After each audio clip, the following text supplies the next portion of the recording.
helping other people. I think that's beautiful. Appreciate it. Ladies and gentlemen, welcome back to the True Life Podcast. I hope everybody's having a beautiful day. I hope that the sun is shining, the birds are singing, and the wind is at your back. I got an incredible show for you today that is bordering on the cusp of change. For those of my listeners that are real aware of different states of consciousness and higher states of consciousness. And I have with me the co-founder of Psychedelics Today, breathwork facilitator and therapist, Kyle Buller. Kyle subsequently earned his BA in Transpersonal Psychology from Burlington College, where he focused on studying the healing potential of non-ordinary states of consciousness by exploring shamanism, Reiki, local medicine, medicinal plants, and plant medicine, holotropic breathwork. He's been studying breathwork since October 2010 with Lenny and Elizabeth Gibson of Dreamshadow Transpersonal Breathwork. He earned his MS in clinical mental health counseling with an emphasis in somatic psychology. His clinical background in mental health consists of working with at-risk teenagers in crisis and with individuals experiencing an early episode of psychosis and providing counseling to undergraduate, graduate students in a university setting. We're talking about the Vital Project, but before we get into all of that, let me just dish it off to you, Kyle. Thanks for being here today, my friend. How are you? Yeah, thank you for having me. I'm wonderful. It is sunny and beautiful here where I'm at in Colorado. So birds are chirping, sunshine is beaming down, and yeah, it's a beautiful day. Yeah, it is. It's a beautiful day. It's a beautiful time of year. And it's also a very intriguing time for psychedelic therapy and plant medicine. Maybe you could talk a little bit about your pathway to get here. Co-founder of Psychedelics Today. You've been doing breath work for over a decade. Like you've been understanding these different states of consciousness. Maybe you could talk a little bit about how you got there. Yeah, you want the short or long version? I want the long version, man. Give me the detailed version. Cool. So I've always, I guess, really been interested in consciousness, even as a young kid. Like I always was a vivid dreamer, had lucid dreams. I would go into these dream states where like I would remember where I was and I would always want to go back there. And so just really just interested in consciousness in a sense. And as a kid does, you spin around, you like to watch the world kind of move. And I remember that always like really captivating me, like, oh, this is interesting. And also having like really weird outer body experiences as a kid. And then as you get older, and I think your ego starts to become more structured and formed, you start to close off to that world. And that started happening as I started getting older and life starts to, happen to you a bit. And then I came across this interesting book when I was a freshman in high school. It was called Snowboarding to Nirvana. And it was about a guy that went over to Nepal. He happened to run into, I think, a Buddhist monk. And then the monk was teaching him meditation. And then, there was like some really cool stuff about like teleportation and, kind of all that mystical stories. And that I was like, oh, this is fascinating. Like, can people actually like reach those states through meditation and these different techniques? And they had some practices in the book, and I would practice meditation, and I'm a snowboarder myself. And I was thinking like, oh, maybe this could like, help me. And I remember, and I was also a swimmer growing up. I swam year round, and I would use kind of mindfulness as I would compete too. Like I would try to drop out of my mind and just be in my body. And so it was really interesting. And then when I was a sophomore, we had so freshman, we had to do that book report. I picked that book. And then when I was a sophomore in high school, it was New Year's Eve, and I didn't want to go out partying and doing all that stuff. So me and my brother and one of his friends, we went out snowboarding. I grew up in New Jersey, and we do night skiing over here. And I went over to Pennsylvania out into the Poconos. And it was really warm during the day. So a lot of the snow got kicked up, soft snow, and then it started freezing during the night. So it's like icy. If anybody is a snowboarder, the East Coast or a skier, it's called the ice coast because it's just, it's constantly icy. And there's just this mound of snow. So I was flying down this hill, and these hills are small. So my typical kind of thing was just point the snowboard and go as fast as possible down these hills. But the trail I was on was kind of like a snake. It kind of did this kind of switchback, and there's like 3 of them, and it was called the Nile Mile. And I'm glad that it rhymes with my name. So I was going around a turn on my toe edge really fast, and the way that the light was hitting, and I came out, and there was this mound of snow, and it was in the blind spot, the way the light was, casting. And I remember time started to slow down, and I just said, oh shit, if I hit this, I'm going to die. And so I tried stopping, I tried turning, I tried doing everything. And it was like everything was just going so slow. And a million thoughts just started racing through my head and going, I need to get out of this. If I hit this, this is going to be really, my life's going to be over. So it was like this thing sucked me in, and I just got sucked into this mound, and I flew through the air about like 30 feet, not high. It was like, kind of low on the ground, but just very far. Nose of my snowboard hit, my shoulder hit, and I heard a loud pop, and I was gasping for air, and I probably slid down the mountain, I don't know, another like 20 so feet. And I was gasping for air. And since I heard the pop and I had immediate pain in my chest, I thought I broke a rib. And I remember just laying face down in the snow, just grunting, like can't breathe. And luckily my brother and his friends stopped by. They were right behind me, and they went down to go get help. And then I'm watching, so I'm there kind of alone on the mountain. They went down to go get ski patrol. And I'm just watching all these people whiz by me, all these parents or kids. And I'm sitting there like death grunting, kind of like the noise I was just making. And there are these two snowboarders that stopped. And they said, hey man, you all right? I'm like, not really. And like, do you have a light? I guess I wanted to smoke some cigarettes. But they were like, okay, you're obviously like really hurt. We need to put some snowboards in front of you because people are going to come whipping around this turn and not see you, and they're going to crash into you. So thankfully they put the snowboards in front of me. They hung out with me. And these are the type of kids, they're throwing snowballs at you in the park, calling you all sorts of foul names. Yeah. That's the stereotype. And these are the only kids that stopped. I'm watching parents whiz by me, not stopping, not asking if I'm okay. And again, like I'm making sounds that don't sound good, and I understand, like, there are people that just hang out on the ground on the trail, and I don't always stop. But if somebody is like, vocalizing, I would stop and say, something's not right. And so my brother came back maybe like a half an hour later, and he said, nobody's coming for you.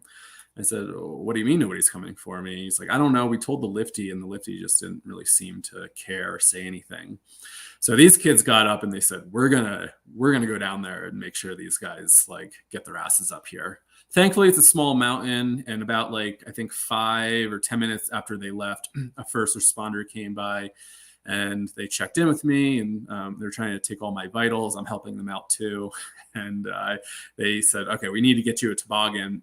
In the meantime, I hear that my dad was in the bar, just hanging out, eating dinner. And some kid comes in and says, I guess they went to their parents and said, oh man, there's this guy that's like dying on the Nile Mile. And it looks really hurt. And supposedly my dad said, oh, he was saying, oh, that really sucks for that guy. And then like a couple minutes later, my brother comes in and said, Kyle's really hurt on the Nile Mile. He's not doing well. And so I think that, it was like, oh God, what's happening? So thankfully they got the toboggan. They brought me down to first aid. By the time I got there, I was like, I was just not feeling great. I had all this pain in my chest and my abdomen. And they were looking at me and said, are you usually this pale? I don't know. I don't typically look at my complexion, and I can't really see myself. And then they said, do you have normally a low pulse? Again, something I'm not really thinking about it when I'm 16. And I said, I don't know. And they're like, well, your ribs are fine. There's no bruising. Doesn't seem like anything's broken. But your vitals are really low, and we think you have internal injuries. And at that moment, I didn't really grow up religious. I think I stopped going to church when I was like 5 or 4, something like that. But I started praying to God. And I remember the first thought that popped through my head was, oh shit, I'm going to die tonight. And I don't want to die. I'm way too young. And I said, God, if you're out there, please, please, please save me. Thankfully, they got a medevac, and they didn't just get me an ambulance. Otherwise, I would not be here today.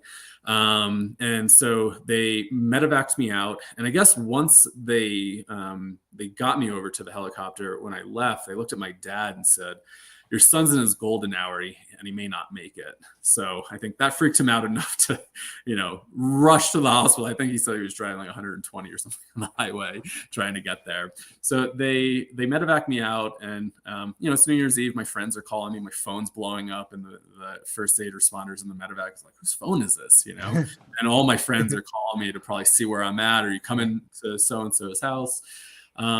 My uncle was also a first responder for that township in Bethlehem, Pennsylvania. And so he actually greeted me there in the ER, which was nice. It provided, I think, a sense of comfort knowing that, here's somebody that I know that's by me and is, keeping me safe. But it was also interesting, by the time I got there, I started thinking about death in a different way. When I was in the first aid station, I was terrified. By the time I got there and saw my uncle, and they're taking off my clothes, they're jabbing me with needles, I just started to kind of expand outside my body a little bit. And I remember thinking, this is somebody that I consider family, right? They're blood. But where I'm about to go, I can't take anybody with me. This is my own journey. And there's this kind of like feeling of acceptance of something is going to happen. And this is my own journey. And there's nobody else I can take with me. And at that time, the nurses are jabbing me with needles, trying to get into my veins to tap me with IVs. I remember hearing the one nurse say, like, I guess trigger warning, it might get a little bit triggering for some folks, but they're just kind of tapping me and saying, I can't get an IV in his veins. His veins in his upper body are collapsing. And then I could hear another nurse say, like, I can't get a pulse on him. His pulse is really low. And I remember they took out this huge needle and jabbed it in my femoral artery. I think that was the only vein that they could tap into. So then they got me to a sonogram, and they said, we need to figure out what's going on. You obviously aren't doing well, and we think you have internal bleeding. And so they did a sonogram on me. And they said, this is the reason why you feel so sick. You have massive internal bleeding in your abdomen. You have blood filling your entire abdomen. Mm-hmm. We need to figure out where this is coming from, and we need to do emergency ASAP. By that point, I wasn't afraid. I'm hearing all this, and I'm hearing that I'm dying. And I'm just kind of sitting there going like, this is interesting. It was like I was kind of out of my body, and I was tapping into I was more concerned around the nurses and the doctors. I could feel all the anxiety that they were feeling, needing to keep this young kid alive. So they got me to the CAT scan machine, and to try to figure out where the bleeding was coming from. And I'm in this, the CAT scan machine, and they're giving me all this instruction. Kyle, breathe in. And I'm freezing. I have no blood circulating through me. It feels like I'm submerged in a tub of ice water, and I'm falling asleep. I'm so cold, and I just want to go to sleep.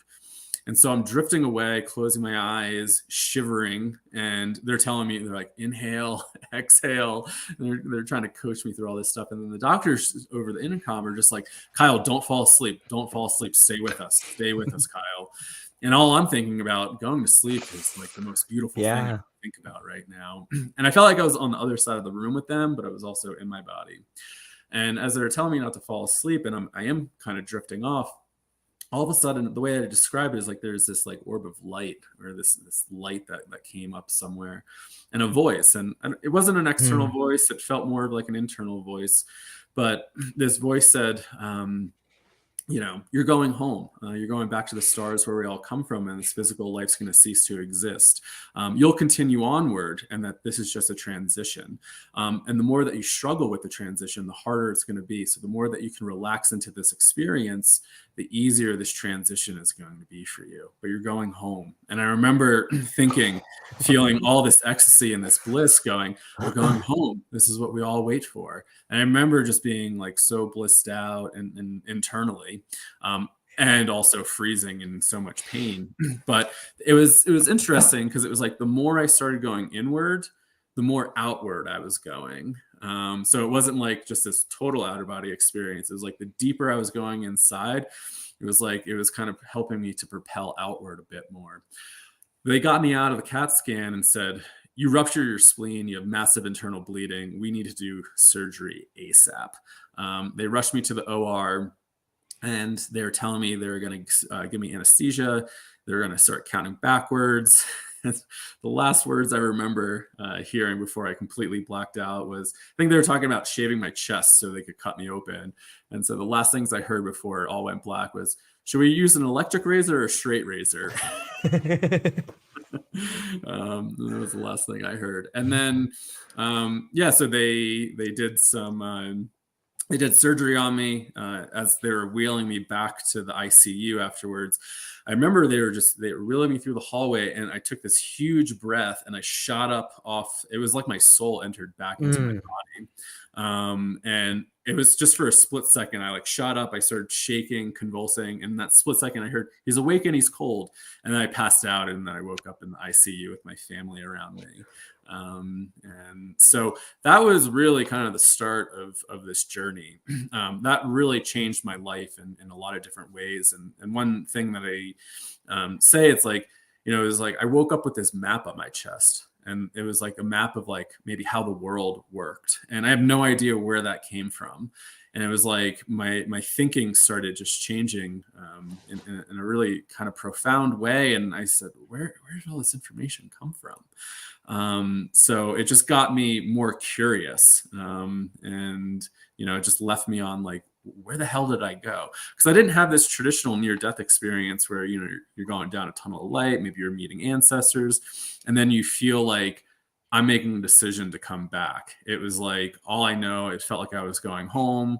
I was kind of accepting of things. And then all of a sudden I wake up in like ICU, and I'm like, what just happened? Like, where did I go? And I was really like, so cognizant of time. Like I remember waking up and going, what time is it? And they're like, oh, it's 9:30. And I was like, oh, all this stuff happened at like 6:30. And I think like surgery happened around this time. And I was like, well, I think there was a couple other things. I said, is it still New Year's Eve? And they said, yes. And I was like, did the ball drop? And they said no. And then I was like, well, what time is it then? Because I thought it was like, maybe the next day or something like that. So yeah, that was like really the start. I'll stop there, see if you have any questions before I continue onward. Yeah, well, first off, it's a fascinating story. I'm sorry to hear about the traumatic part of it, but in some ways I'm excited for you to, at such an early age, to break the conditioning of what everybody is given in some life. And it seems to me it's traumatic experiences in life that shape us. And it's interesting, at such a young age that you were able to take that experience and find a different direction. It's a pretty young man. You're a young man at that age. Like you don't have a whole lot of life or lived experience, right? Still trying to figure out who you are, right? Like at that age, a sophomore in high school, like all my peers are worried about like maybe partying, relationships, like, all those things that teenagers do. And I'm sitting there going, what the hell just happened? What are we all doing here? And then I came back like having a pretty heavy existential crisis.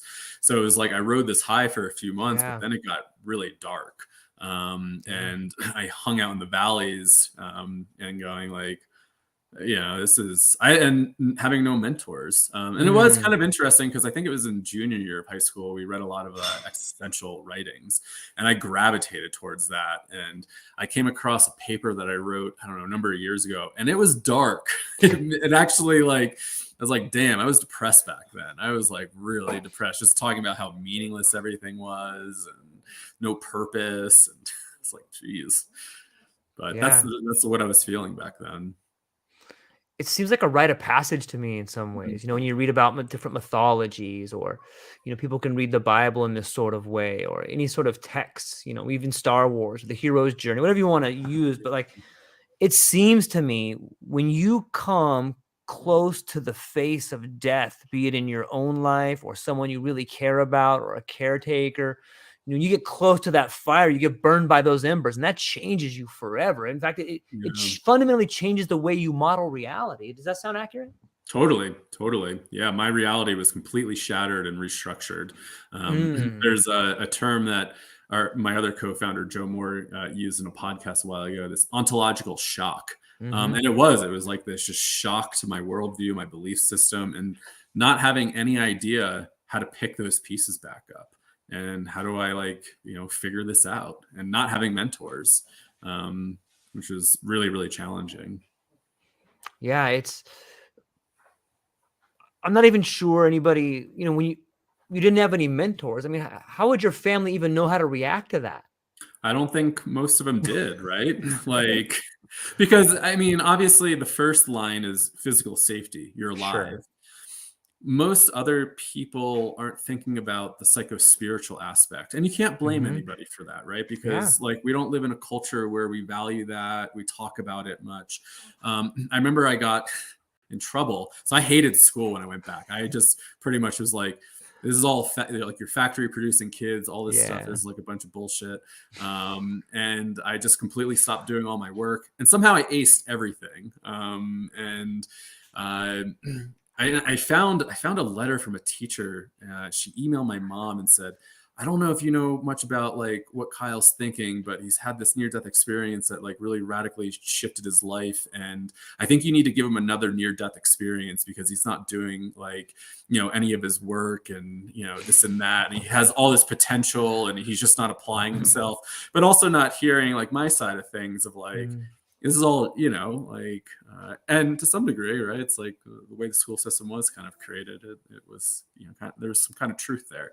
But I remember one time, so I really hated school back then. And I just felt like there was just much more life at that point. And why am I wasting it just like doing all this like bullshit that I'm never probably gonna like, use, instead of like giving people real world experiences and other ways of like learning that are more practical. And I got detention one time because I forget what happened. I was probably just goofing around, and the principal said, so you had this experience, you should just be thankful you're alive. And I said, I am thankful that I'm alive, but I'm like, I don't think you understand the psycho-spiritual like crisis that I'm going through right now, of what I went through. And it was like, she couldn't hear that. And again, and everybody's like, thankful you're alive, but there's also, how does that change somebody's personality and way of thinking? And again, we're not a culture that's oriented towards death, thinking about it. And we're not a culture that like really explores these kind of, well, what I would call like a transpersonal crisis or a spiritual emergence, right? Like, this is like foreign language for most of us. And so we don't even think about how that's impacting somebody. Yeah, you rubbed up against this taboo called death at an early age. And in the Western culture, just think of the word palliative care. Like the etymology of pa means to cover something up. Like, we'll put that in the shadows. Old people, get over there. We don't want to look at you guys. I mean, you guys might die pretty soon. We can't have that on our brains. Like, we in the Western culture, it seems to me, with my experience, that death is something that we don't want to even consider. So to be at a young age, I could imagine adults would be like, listen, man, you're not gonna be alive. Now let's stop your complaining and get back to doing this thing that matters. You're like, I was going home, man. You guys have any idea? I was about to go home to the stars. And who did you like, without some sort of spiritual framework, man, you lost, man. I get it. Yeah. And then, there's another part that I just hit like a number of years ago in an ayahuasca session, of like being terrified that I was never going to see my friends and family ever again. That was it. I was going to fall asleep, and that was going to be completely it. Never to say goodbye, never anything like that. So, that's like another layer of it. And it wasn't until I ended up going to college, I found this interesting program that you mentioned in the intro, Burlington College, and I was taking an eco-psychology class, and I had a teacher named Michael Watson there, and he also does some shamanic healing and stuff like that. And during the eco-psychology class, he said something, and I was like, I got to share my story with this guy. And so after class, I said, hey, can I share my story with you? And so I shared my near-death experience, and then some of these really profound psychedelic experiences that I had that ultimately got me to Burlington College. And he just looked at me and he said, if you lived in a traditional culture, the elders would have stepped in and taught you this new way of being and seeing in the world. Unfortunately, you don't live in that culture, and you had to figure it out by yourself. And that was probably the first time I ever felt seen and heard by somebody. And I said, holy shit, somebody gets it. Somebody gets what it's like to go through something like that. And that there's cultures that could understand that was part of their cosmology, that these experiences are really transformative. And as you mentioned, they're kind of like an initiatory crisis for a lot of folks. And what's the framework? How do people come back from that? How do people then reintegrate into society? And some of those cultures had that, right? And you had the elders that would step in and say, you went through this. Now here's how to work through that. And back, I grew up in a place where maybe that wasn't accessible and didn't really know where to look. I was confused myself. I don't even know if I knew where to look at that time or what I needed, right? It's interesting, you spoke a little bit about time when you awoke from this incredible situation that happened, and you were like, kind of like, I don't know what time is it. Was I gone for a day? Was I gone for a month? And we look at the cycles of psychedelics that have been in our country, but then we look back to indigenous cultures and we see the times in which they were used in ceremonies. Mm-hmm. And fast forward to 2023, on the cusp of 2024. And it's almost like you can see your shadow with what you're doing now with psychedelics today. On some level, you're probably seeing echoes of people having similar traumas. While it may not be someone, going down the mile Nile or whatever, someone that may have been in Afghanistan and Totally. had their friend's head exploded in front of them, or someone coming out of a divorce. Like, tragedy is a big word that has a big umbrella that a lot of things are under. So you mentioned a few psychedelic experiences. Maybe we could touch on one of your first psychedelic experiences before we start getting into psychedelics today. Yeah. And I mean, it's the continuation of the story. Right. So, I think I was maybe 19, 20. A friend of mine had some mushrooms, and I think I only had one experience beforehand, which was a little bit of a lower dose. Definitely wouldn't have prepped me for this. I think I already had some experiences with cannabis at this point, but I was just still processing so much. Like I took it in a way that I wanted to escape everything, because I was just like, what am I doing here? Because there was a part of me that was actually really upset that the doctor saved me. There was this part that I was like, survivor's guilt. I was supposed to go. And then what am I doing here? So I was left with this huge question, like, what the hell am I still doing here? And so, I wasn't in probably the greatest mindset. And, we always talk about set and setting, it's the important things about psychedelics.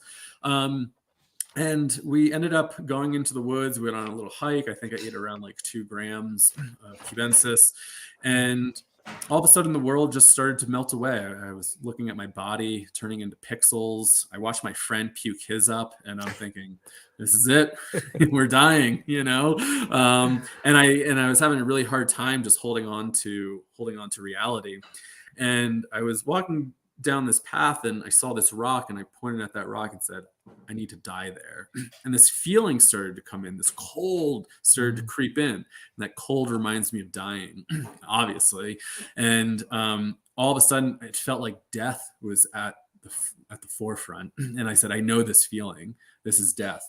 And so all of a sudden, the world got really scary. I couldn't hold on to reality. The trees, all of nature started to have mouth and teeth, and it just ripped me apart. And the more I tried to hold on to it, the more it got scarier. And I remembered that thing when I was dying. So the more you struggle with this, the harder it's going to be. And so I completely let go, and I let the world consume me.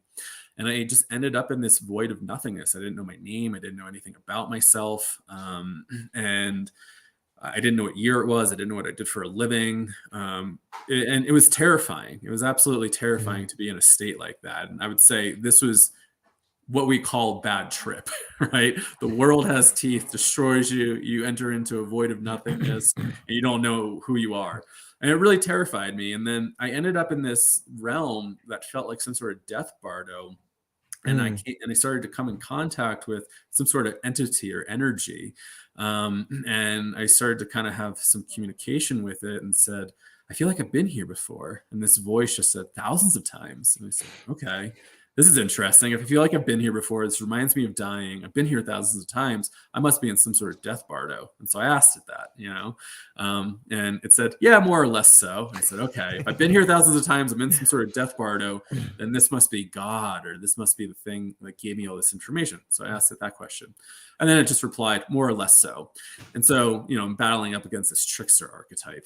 It's just not giving me any sort of answer. But having that experience helped me to recontextualize my near-death experience. It helped to provide some sort of visual that allowed me to process my near-death experience in a new light. And I remember coming back from that, and it was so healing. That whole trip then transformed into beauty and love, and it gave me purpose all of a sudden. And it helped provide answers that I was seeking for. And I remember coming back from that, scratching my head going, how could somebody ingest something that grows from the earth that could replicate death like that all over again? And if people could experience what it's like to die before dying, what kind of therapeutic potential could this have? So that got me intellectually curious. I said, what's going on here? Is there any research in this stuff? So I started diving down a rabbit hole. Came across Rick Strassman's book, DMT, the Spirit Molecule. I didn't pick it up because it was related to psychedelics or anything like that. I don't even think I knew what DMT was at that time. I picked it up because in the subtitle, it said something about research in non-ordinary states, like near-death experiences. And so that's what caught my attention.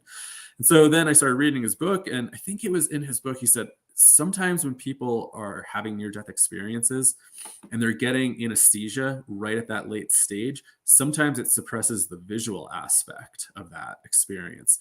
And I was thinking, I got anesthesia right when I was like really starting to take off. And maybe that's like what suppressed some of that, that whole tunnel of light thing and this and that. These are just hypotheses, right? Sure. But it got me curious. And then after reading his book, I'm reading about DMT, and I said, holy shit.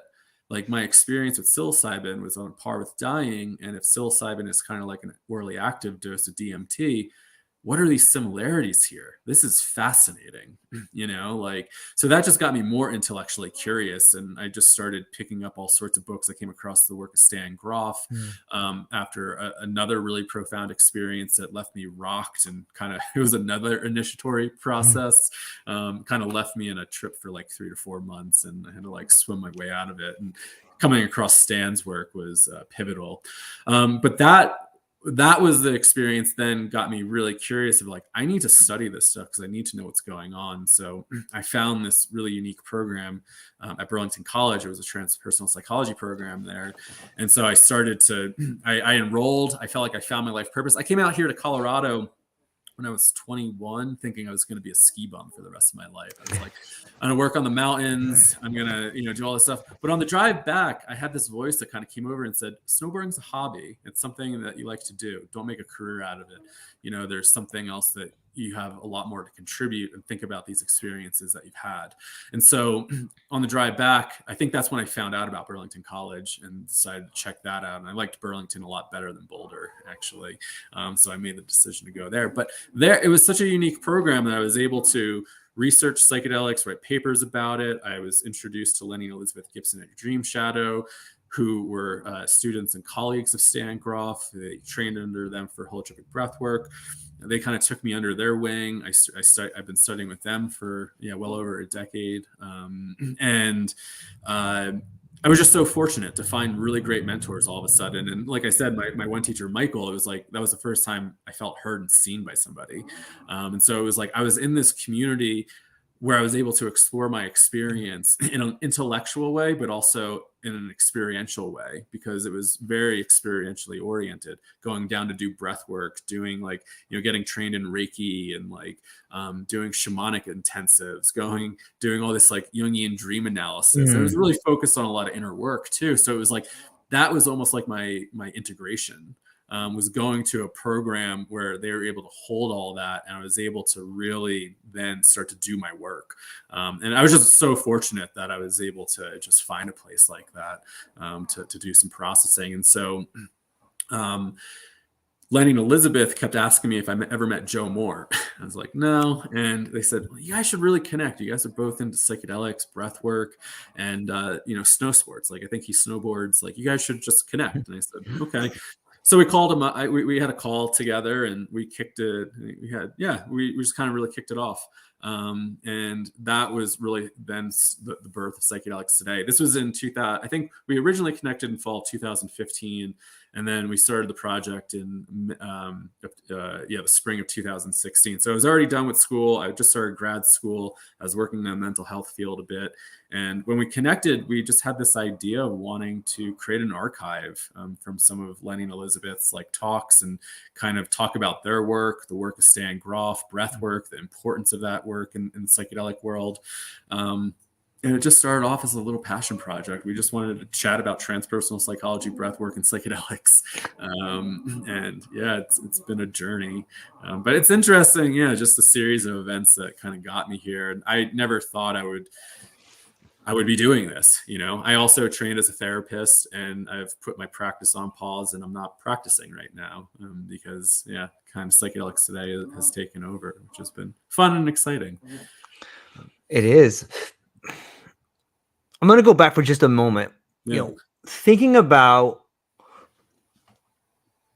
what the hell am I doing here? Like holding that thought and investigating it for 5 years. Do you think that that may be a big part of the reason why that 2 grams hit you like 10 grams? You know what I mean? Like holding on to that idea, investigating that thought and just sitting with it. Man, that seems like the hammer of intention just wailing away at the neuroplasticity of your brain. Like, I'm going to make a new path right here as soon as I get the catalyst, you know, just hammering away. Yeah. Like, what the hell am I doing? What the hell am I doing? You start asking that question enough, you start coming up with some real interesting answers, because you can superficially answer that question like, well, I'm here to have a kid. I'm here to work. Right. But that goes out the window after 6 months, a year. You know, you start thinking about those things. I think that kind of intention, that kind of serious thought on one question, meditating like that, that's what opens the doors to auditory illusions. It's like, whoa, okay, here's the answer. Here's the answer. No, this is the answer. But what do you think about holding on to something like that, whether it's through meditation or whether it's through trauma, holding on to a question and asking that and seeking an answer? What do you think that relationship is to a catalyst to psychedelics?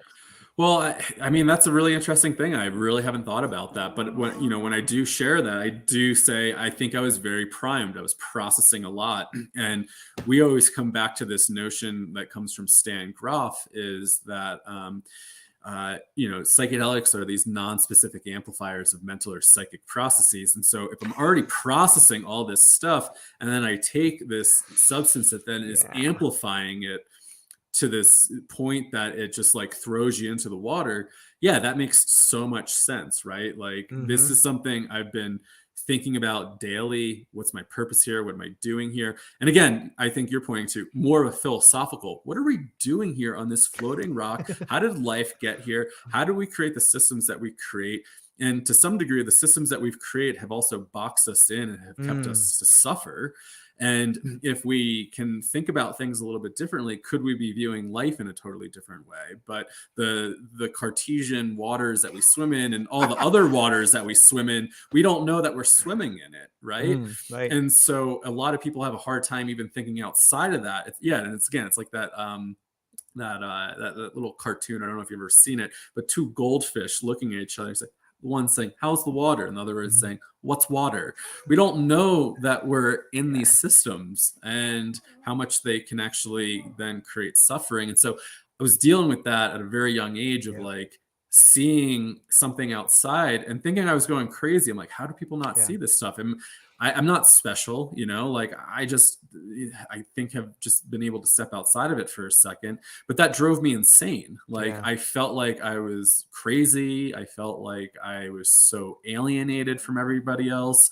I felt like I couldn't live a normal life because I was just like, where did this information come from? Why am I thinking like this? Why am I thinking so abstractly all of a sudden? And that was really challenging. So I think since I was meditating on this stuff for a while, that got amplified to a degree where it just threw me into the deep end that much quicker. Yeah, it's, it blows my mind. And you can see on some level how people get lost or they can't find their way back, because once you see something, you can't unsee it. It's like remember those pictures with like all like the little, like if you squint your eyes and the 3D thing pops out at you. Yeah, I love those. Or me too. Or like there's a picture of like an old woman and a young woman, depending on how you see it. Like But once you see one, you can see them both. Be like, oh my God, there's two there. But one person's like, it's only this. And a lot of people, for whatever reason, have this binary look at life. But once you've taken a peek over that other side a little bit, you can't unsee that. And that can be a big problem. That can be distress. That could be the root of PTSD. That could be divorce. That could be suicide. That could be a lot of things right there. But it sounds like, you know, your relationship with seeing the unseen and making friends with it. You're making friends with the monster, if that makes sense, is like, that's a big part of it, right? It's a really great analogy, because when I talk about like challenging psychedelic experiences, I talk about it as going down a hallway and there's so many doors that you can open. And most of the time, maybe you get rainbows and bunny rabbits and, you know, all the great things. But one time you're going to open up a door with a monster and you can't put that monster back in. It's free to roam the hallway. And so what do? Do you make friends with it, or do you constantly try to push it back in? And I get it, you know, as I've aged, like I get narrow-minded, and I think that just happens as you age and life starts to happen to you again. And so, but I think that's why we need to also engage in whatever practice it is to help us get outside of it, because life is really good at putting you back in the box, right? It's like, I could have all these really interesting insights and think about, oh, like all the ethereal stuff of what the world is. And then you look and you go, shit, I got to pay my student loan bills, or I got to do this, or you know, X, Y, and Z happen. It's like, okay, no, now I got to get back in the box. Right. That's a good one too. It's slippery. Like you can grab it for a minute, but then it slips out of your hands and you're back in life, you know, and that's what it's for. I think it's, you know, another metaphor that I like to use is every now and then you can go to the mountaintop and look where you were, look where you're going, and look where you're at. But eventually you got to come back down the mountain and start doing the work, right? Like, and that means slipping back into this reality, slipping back into who you are, into this time. And that can be hard too. I mean, psychedelics can be used as an escape, right? A lot of people use them. Let me just get out of here. Instead of using it as a way in which to see the world in a different perspective. Hey, let me just escape from here. Like if we look at Huxley, you know, you can have Brave New World and have Soma, where it's a disassociative, or you can have The Island, where you're sitting in a church with your mentor and looking, hey, what does this thing do? Yeah. No, and I was definitely there in my younger years, just using it as an escape. And it wasn't until I started doing breath work that I realized I was escaping and I wasn't actually processing all that trauma. And I needed to like actually come back to my body and process it in a totally different way. But yeah, I mean, it's easy to get caught up with like all the visions and the beauty and the love but the work is in the valleys, you know. And it's like, you know, when people, and I think, you know, the mainstream media, and then also, you know, we definitely focus at Psychedelics Today, like highlighting the healing potential, right? Because that's also a narrative that gets out there and people become interested in it. But on the other side, we have to be really honest about the valleys, right? We only usually share the peaks, but what also happens in the valleys? And that's where a lot of the work actually happens. You know, it's like when you just go up to a mountain and you see this beautiful view, and then, you know, nobody talks about, you know, now I'm back down here. And, you know, it's like, you know, you're always talking about, wow, that view is amazing. Right. But the work is here. The work is here. Yeah. I think the work in the valleys is vital. It's vital. No pun intended. No pun intended. Well, so how do you move? Like, so you and Joe are cataloging these speeches. You're talking to fascinating people. You've begun to grow this thing. At what point in time does it become a reality? We're like, hey, we're gonna help people. We're gonna show them this trail. Or what was that transition like? I think the reality hit when people started reaching out to us saying they listened to the show. And letting us know, like, wow, that was a really awesome episode, or like, you know, wow, that story, you know, changed. And that started hitting us, going, whoa, people are actually listening to us, you know, people are actually like tuning into this.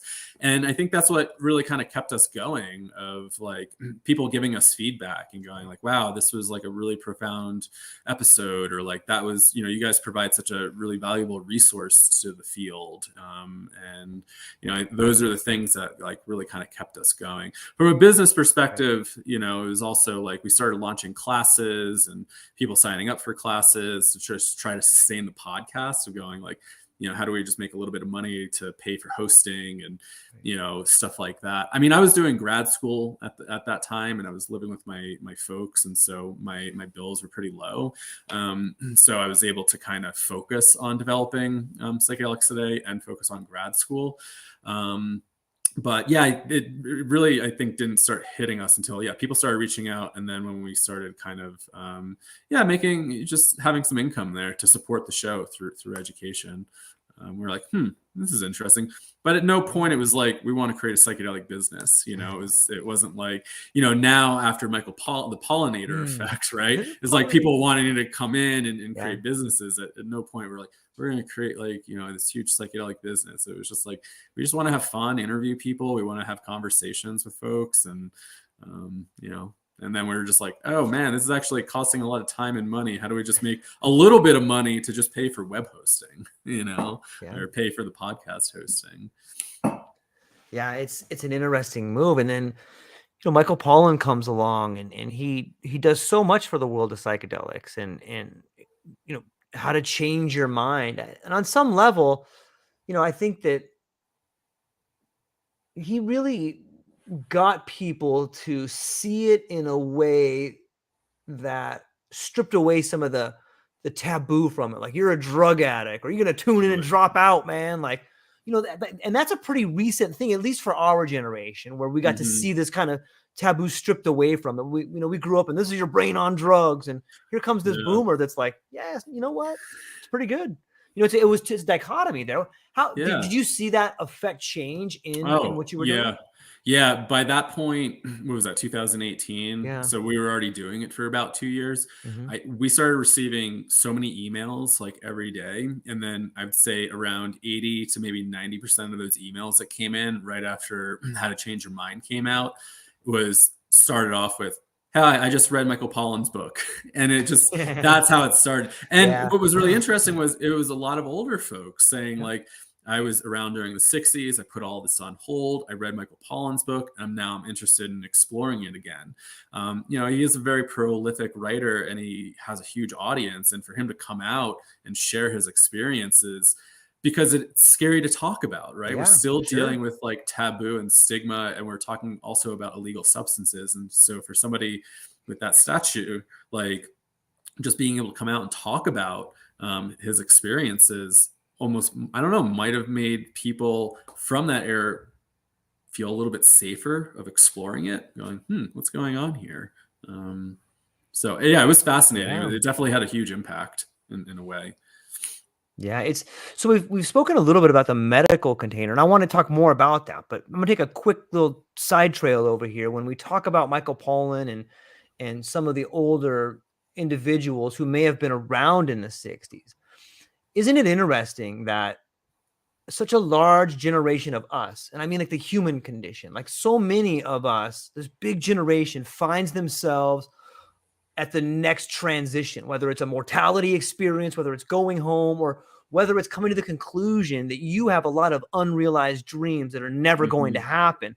These are all giant things to bump up against. And in my lived experience and some of the people that I've spoken to, that seems to be a lot of anxiety there. And a lot of these people are turning to this idea of like, okay, how do I get a handle on this fear? What can I do to come to grips with that? What do you think about this older group of people who are maybe coming to terms with death and the idea of using psychedelics to get a different perspective on it? I think it's important, right? Because as we were just talking about, like, we're a very kind of like death adverse culture. And if people can, I think some cultures viewed these substances as transitory tools to help people transition. And then I think what the research at Hopkins and NYU and some of those other institutions looking at psilocybin for terminal illness and anxiety was really showing from a scientific perspective that people were able to have radical change, right? Like that, that first article that came out by Hopkins, that like 75% of people, like, their personality changed, especially long-term. That's huge. Right. And so, if we're a culture that doesn't think about our actions and death, to finally come to a point in your life where then it starts to become very real, and then to start to meditate on it, but not having a container or tools to explore it. Like I always think, I took this class in my undergrad called 1 Year to Live, and it was all about death and dying. And this is a quote that I think about and pretty often. I always think like, yeah, death is kind of always on my shoulders. I'm always thinking about it. And people are, always ask me like, are you afraid to die? There's one part that is like, no, I know that something is going to continue on, and, it felt safe. Other hand, there's a lot of cool shit I want to do. There's a lot of cool stuff I want to experience. Yeah. And so I think I'm more afraid of time, not having time to fully experience this experience that I'm down here embodying right now. And, I also know that I'm holding on and having expectations around things I want to experience. But life is pretty cool, like there's a lot of cool stuff you can experience here. And I want to like try to experience it all. But in this class, there was a saying saying how you live your life is how you prepare for death, and how you prepare for death is how you live your life. And if we don't have these rituals or these concepts of how we're approaching this, like how are we living our lives? And I think that has a huge impact just on the human species, right? Like if we're just like a toss away culture, don't worry, I'm just going to toss it away. What does that say to the next generations that come in, right? We're just going to continue to pollute waters. We're going to continue to destroy the ecosystem. It's going to have huge impacts. But if we can start to think about, what does this mean to leave this world and leave it behind to a new, the younger generations? How do we treat all this? And I don't think we think about that quite often. And maybe we do. Maybe some people do more than others. But I think as a generalization for the culture, we don't think about that at all. And yeah, I think to be able, I liked, it was Pindar, the Greek poet Pindar. He talked about some of his experience. I think one of the few people that wrote about his experience in Eleusis with the Greek mystery rites. But he said it was dying before dying, right? Yeah. So what's it like to practice that beforehand? And I mean, if you look at a lot of those like Eastern philosophies and meditation, right? Working through the bardos, working through these states, right? Like, and they're constantly trying to practice that before it actually ever comes. Yeah, it's like we're a culture of uninitiated peoples, right? And I think it's important. Yeah, I'm just seeing this comment here by Tom. It's like ritual is so important to human development, right? Like it is. Yeah. It is, and we kind of lack it in our culture to some degree.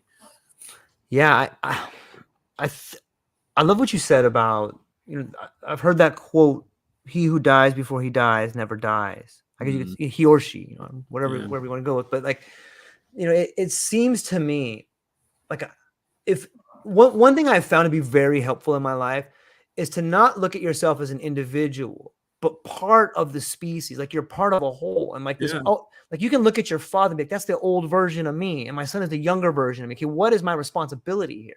Or even your elders, this idea of you respect your elders, and just talking to people who are in palliative care or who know they're going to die, but have made peace with it. Or you can just read a biography, and any biography you read is like, no one ever says, I wish I would have worked in the office more. I wish I would have made way more money. No one ever says that. But what they do say is, I wish I would have traveled more. I wish I would have been a better husband. I wish I would have been a better brother. I wish I would have been a better son. I wish I would have been a better person. I wish I would have experienced life more.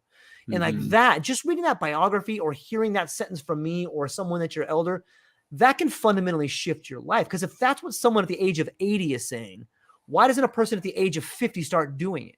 And if a person at the age starts 50 doing it, maybe my kid sees that and is like, yeah, dude, I'm never going to work for a multinational corporation, at least not until they change their identification of what a worker is. Or, I'm not going to be a wage slave. That's crazy. Right. I'm going to give up my whole life for that.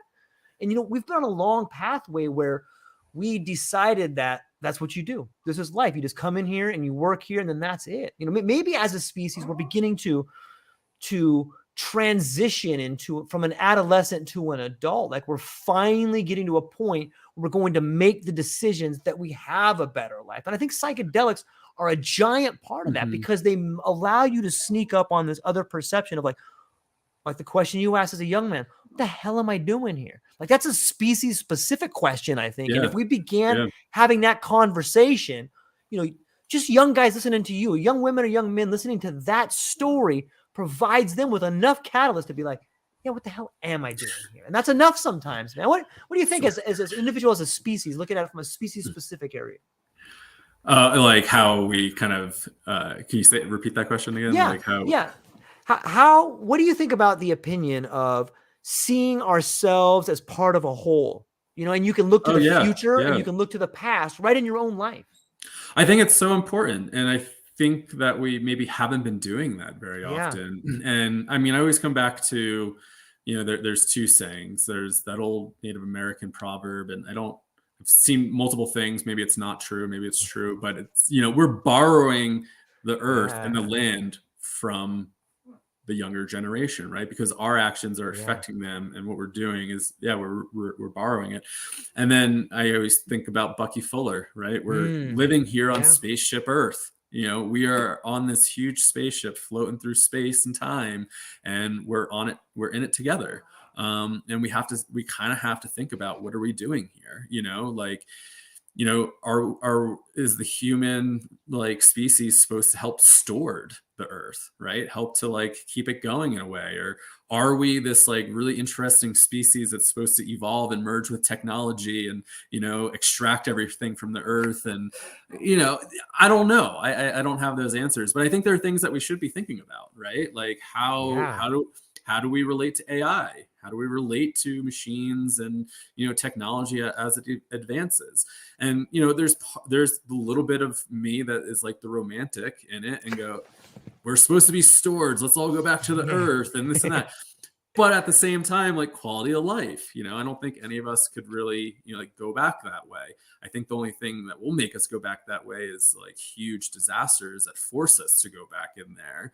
But, and then maybe, there's those other ideas of maybe we are supposed to be traveling through the cosmos, and maybe we do need to merge with this technology and invent and create, so it's I don't know. And this is all stuff I've explored in my trips and in my breathwork experiences. And again, I don't have the answer. I don't know if we'll ever have the answer, but I think it's important to just ask the questions, because it helps us to I think just show up differently. And then if we're not even asking those questions, then we're just kind of going through life pretty blind, and just kind of going with the motions, which to some degree, I always like to look at nature for examples. It's bees, for example. You need all those certain bees, from the drone bees to the worker bees to this and that. And sometimes, we just need people to just show up and do the work. And, you need other people that are the visionaries. And so we need a diverse ecosystem as well. And we need people to fill those roles. But I think as a species, I think we do need to think about the world in which we have it and how we treat it and our relationship to it. Because I think our relationship to it is that it's all dead matter and I can do whatever I want to do to it, versus this is something that we're in a relationship with, and we have to think that we're a part of it. We're not separate of it. And I think that's kind of what the Cartesian paradigm that we've been living in is. We've split mind and body, and man and nature, human and nature. And it's something that maybe we have control over it, and versus it being a relationship. There's a quote that I was watching this snowboarding documentary when I was 18. They're all going out to Alaska, and they're like, if you're not afraid to be out here, or you're not nervous to be out here, you shouldn't be out here. And they're saying the mountains are alive. They're constantly changing. And, my naive mind back then was like, oh, no way. But, once you start to immerse yourself in nature, you start to really ask that question, who's really in charge here? Nature sometimes has its own sort of intelligence, and it's just kind of doing what it does. And, especially for those in the psychedelic world, and you've maybe drank ayahuasca and stuff like that, that might come up for you. Who's actually in charge here? Are the plants in charge? Who's guiding this whole thing? I don't know. They're fun questions to entertain and explore. Yeah. It's fascinating to think about on that same topic of, expanding and contracting. And you think of this expanding Cartesian model and how for the last 100 years, we've used mechanistic metaphors to describe nature and how weird that is. Like, what we're going to, that's not a machine, you know, but like, hey, what is it? If I call this a machine, like, what does that mean in the way I see the world?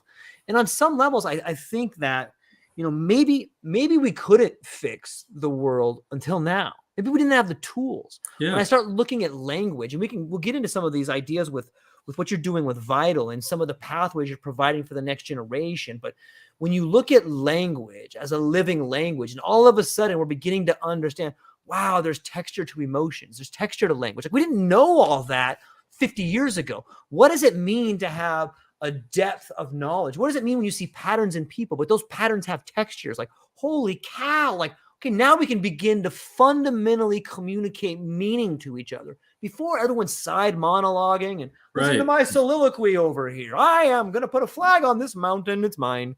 You know, like, we had these incredible ways of acting out because we didn't know any better. In some ways, that I think that allows us to forgive a little bit and be like, okay, we went way too far down that road. Let's pull it back, expanding and contracting. And now all of a sudden we find ourselves here coming up on 2024, where there have been some states that have given the nod to psychedelics. And you have put together an incredible static that I was going through. So maybe we can check out some of these numbers about, you know, the emerging psychedelic workforce and some of these classes, or, you know, is there like, let's introduce them here. I mean, I have a couple printed up, but is there anyone you want to touch on first, or how do you want to start on that? Yeah, and I guess we'll just kind of we'll make a nod to the workforce, and also kind of I just want to make a comment. Yeah, you know, we're critiquing maybe this Cartesian model, and to some degree, it's like we needed it. I wouldn't be here without it. We wouldn't be doing this. It was necessary. Right? It was necessary. And so it's necessary. Yeah. And it's just part of our human evolution. But, you know, we also have to, question maybe where we're going. And I think that's where history is really fascinating, to kind of learn and adapt and evolve and see where we're going. But I mean, I'm thankful that Newton Descartes has shaped our physics and our sciences and all that stuff. But yeah, and then also, what are the limitations of it? And I think that's just like where it comes into play. Like, where are some of the limitations, and how do we continue to evolve? But yes, you mentioned this workforce.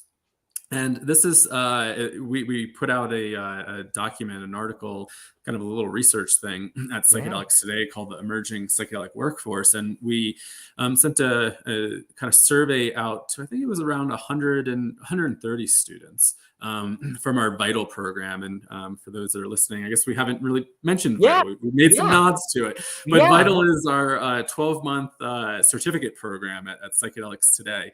And really trying to train people in harm reduction, risk reduction, integration, the basics of like ethical space holding, and what does that mean? And so, we sent out this survey to just kind of get an idea of, like, you know, there's all these graduates that just came through our program. So obviously it's a select audience, but we're just trying to get some sort of number and an idea around who's entering into the workforce here. And that the workforce isn't just in the medical model and, the psychotherapy. You know, if you asked me maybe even 5 years ago how to get involved in the field, I probably would have told you go get a clinical psychology degree, a counseling degree, some sort of research degree, because that's where it's going to be. But, you know, there's so many different ways that people can get involved now. And even just as a psychedelic business owner, I'm thinking about people like, graphic artists that are psychedelically literate and competent, accountants, lawyers, copywriters, like everybody that it has a skill, but being able to develop. And I like to say with Vital, we're trying to help train people develop psychedelic literacy and competency so that they can go back to their communities in whatever kind of way that they're showing up in their communities to then be a resource, whether you're an advocate, an educator, you're a business owner, you're a therapist, you're in the medical profession, you're working with clients, to develop that literacy is going to be important as the field really starts to grow, because there's a lot of misinformation out there. There's a lot of nuance that really comes with this type of work. And we need a lot of educated and literate and competent people out there to help shift that narrative, right? Because the main thing that this field is really bumping up against, which for those that are listening and you might be in the psychedelic world, we're also in a little bit of a bubble. Maybe it feels like, everybody's on board with it. But, you also have to think the algorithms do really well. I don't know how many weird microdosing supplement things I keep getting promoted on Instagram. I'm like, how are they getting away with this? My whole feed is like psychedelics. I'm like, everybody's into psychedelics. And, the algorithms make you feel really like you're in a bubble sometimes. But yeah, and so some of the survey data that we released was that people are really wanting to work with a lot of different marginalized groups. So around 81.4% of people plan to or are currently working with marginalized groups. And so I think that really gives a nod that this work, people want to help folks, right? We want to help to better our communities and help to get access for these medicines or other techniques and modalities that provide professional and personal development.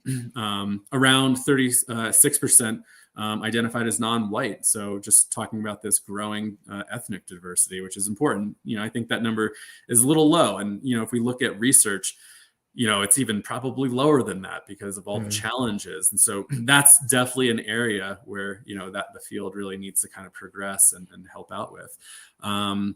And then I found this to be really interesting. Around 50.4% of people might want to work in fields beyond facilitation and therapy. And so, like I mentioned, if you asked me like 5 years ago, I would have said to become a facilitator or do therapy, go get your counseling degree.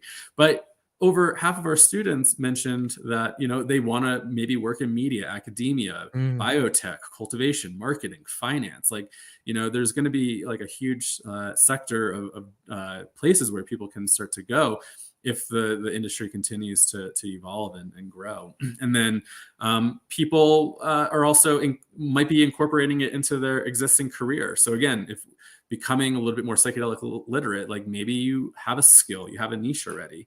And I always say, like, when people are asking, how do I get involved? It's like, what do you want to offer to the world? What is your skill? What's your unique offering? And then you can add psychedelics on top of that, right? So not needing to do a full career switch. Like, we have a student that has, and I guess a little bit maybe of the bias of the survey of people going beyond facilitation is a lot of training programs out there are just specific to therapists and clinicians.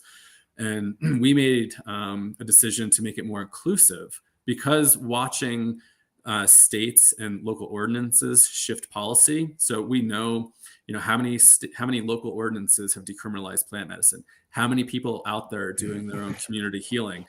It's really important to get people trained up on risk reduction, harm reduction, and integration so that they can help to be a resource in their community. And then we looked at like Oregon and Colorado, and as they're starting to move for a license kind of track without any sort of, professional license, like in Oregon, if you want to become a facilitator, you need to take a training program, but you don't need a clinical license to get involved. And so, the field will get a little bit more diverse on who can come in. And so Vital, our program, we have been a little bit more inclusive, which I think is important as the field grows and evolves, and also I think helps with accessibility.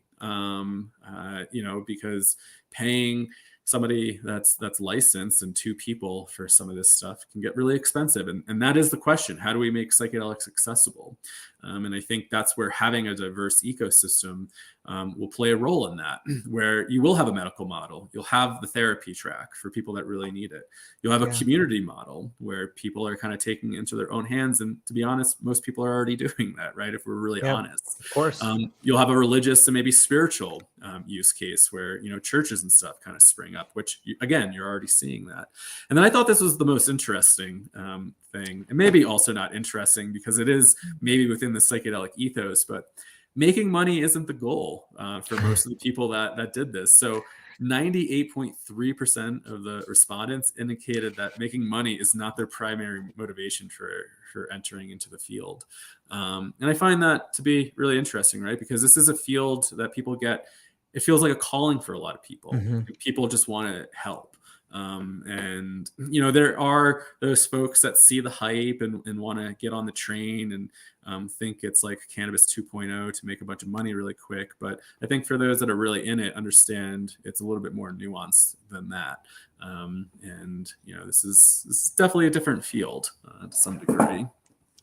Yeah, I like that. I think that it seems that the first car in the train is this medical container, but I do see maybe the next car being like an optimization car, because I see athletes beginning to find ways to pregame or think about things, on different doses. You can train at different levels, and just a different perspective shift you can get from, there's been tons of stuff. Well, I don't know about tons, but I recently read a study a while back where they brought people in that couldn't solve a work problem for a year, and they gave them a small dose, and they were able to figure out a different solution or see things different. And education is going to play a part in there. But yeah, it's interesting how even with cannabis, I'll say with cannabis now, it seems like the method of monetizing cannabis and monetizing psychedelics outside of a medical model is almost non-existent.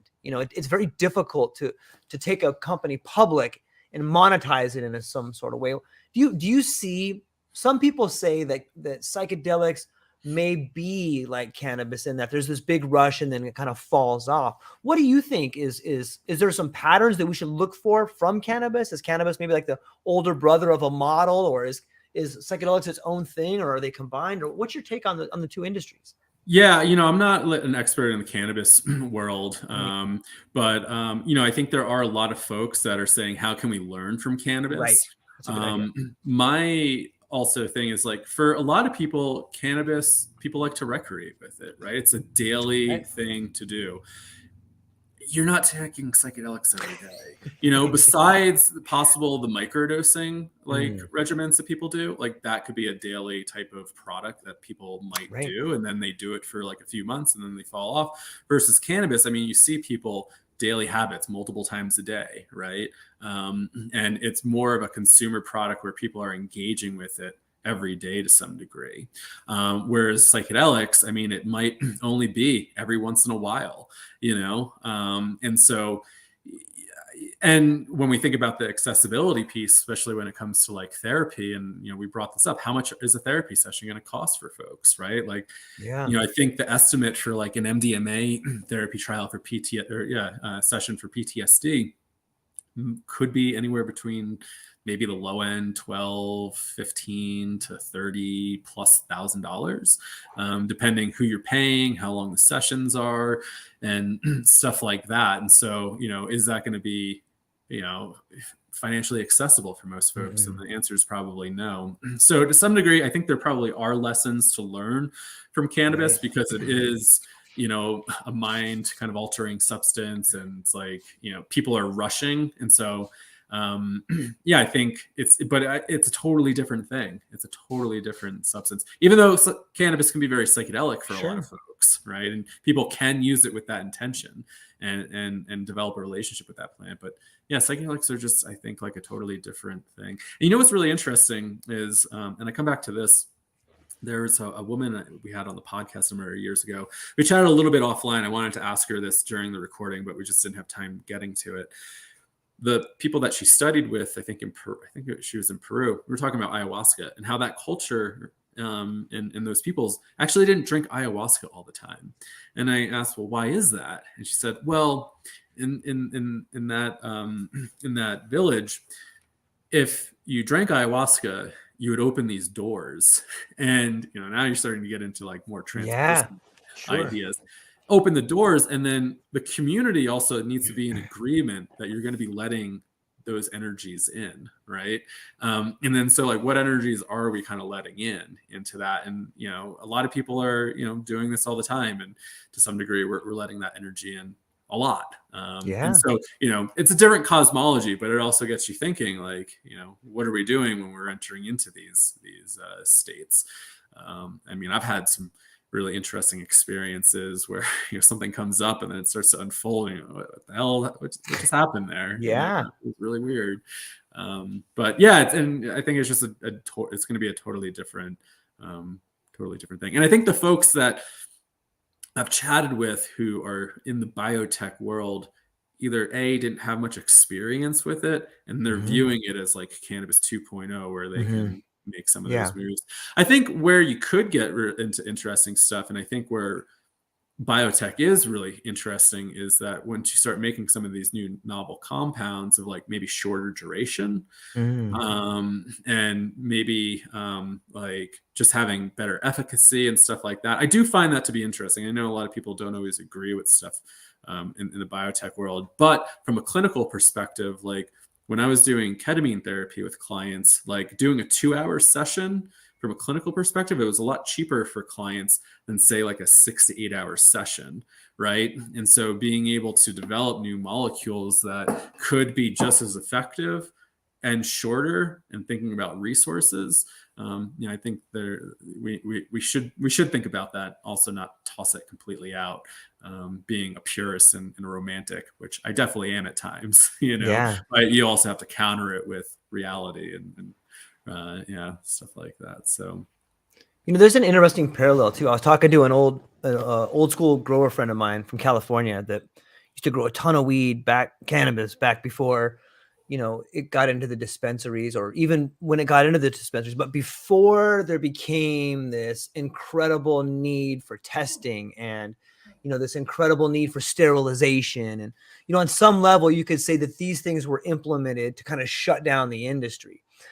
And whether it was whether it was something done on purpose or whether it was done in the name of safety, either way, it started putting up these giant restrictions for getting cannabis to market.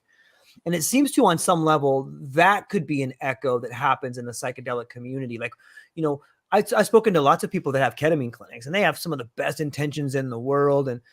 But dude, they're making a lot of money. I can't imagine them paying a whole lot more than lip service to, like, yeah, this should totally be a lot freer, or yeah, we should yeah. totally give someone's mushroom for like $10. Like, on some level, they can say that all they want, but like, they definitely don't want to see their industry crash like that. And Totally. Yeah. I mean, like, if that's how you make your living, right? It's threatening to your identity and yeah, and I have to examine that myself. Like I went down the therapy route thinking this should be in therapy. And sure, and I've always had that idea of like, it needs to be done in a certain container, and then interacting with more people that are doing more kind of like community experiential stuff and hearing the benefit that they get out of it. I have to pull back on my own bias and be like, oh yeah, like I just want to be able to offer this and have a sure. career in it.